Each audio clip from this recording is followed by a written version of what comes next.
Parce que les jeunes voient bien que on n'en peut plus, on en a marre de ce pouvoir qui nous écoute pas, de ce pouvoir qui passe en force sur l'Assemblée, mais qui passe en force aussi sur les gens. Le message, il est très clair, c'est vous. C'est vous qui organisez le chaos aujourd'hui, parce que on voit bien que les Gilets jaunes ont obtenu gain de cause. Et là, nous qui sommes en train de faire des manifestations pacifiques depuis 2 mois, qui sommes en train de nous mobiliser très très très fortement, on n'est pas entendus. Donc si le gouvernement souhaite qu'il reste quand même un petit peu de démocratie et un petit peu de paix civile dans le pays, il faudrait en fait qu'ils se remettent en question et qu'ils se rendent compte que là, la situation n'est plus tenable. Il faut retirer cette réforme. Donc si la motion de censure est votée, tant mieux. La loi ne passera pas. Mais nous, de toute façon, on se mobilisera jusqu'au retrait. Et en tant que lycéen, on se mobilisera tant que ce sera un algorithme pour choisir notre avenir ou alors un stress pas possible qui est fait pendant toute l'année.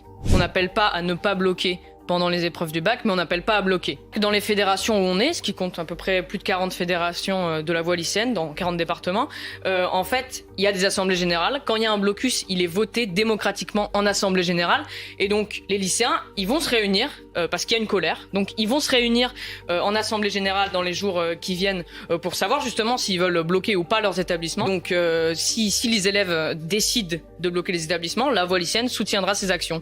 Mais on sait qu'il y a des endroits où ça peut être des situations différentes, donc on n'appelle pas à bloquer nationalement partout les épreuves du bac, mais là où c'est décidé démocratiquement en assemblée générale, ça bloquera et ça bloquera avec la voie lycéenne. S'ils décident de bloquer un endroit, maintenant oui, effectivement, c'est une difficulté parce que je rappelle quand même que ces épreuves du bac, elles ont été quand même avancées de 3 mois.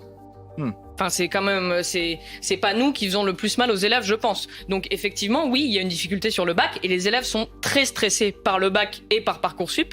Mais ça, c'est pas notre responsabilité. Et oui, il y a une casse quand on fait un blocus sur ce point de vue-là. Mais en même temps, entre ça et une réforme qui va mettre en tension le marché du travail pour les jeunes et faire que nos proches vont trimer 2 ans de plus, je préfère que le bac soit un petit peu, qu'il y ait quelques problèmes là-dessus et surtout, dans tous les mouvements, historiquement, où il y a eu des perturbations du bac, mai 68, 1995 ou quoi, il s'est avéré qu'en fait, cette génération-là a pas eu spécifiquement de problème. Donc les lycéens, il faut pas s'inquiéter. C'est pas grave si votre épreuve de bac est reportée. C'est pas, ce qui compte, c'est la mobilisation contre la réforme des retraites. Ce 49.3, ce passage en force du gouvernement, c'est en train de remotiver tout le mouvement social et en particulier les jeunes. Parce que les jeunes voient bien que on n'en peut plus, on en a marre de ce pouvoir qui nous écoute pas, de ce pouvoir qui passe en force sur l'Assemblée, mais qui passe en force aussi sur les gens.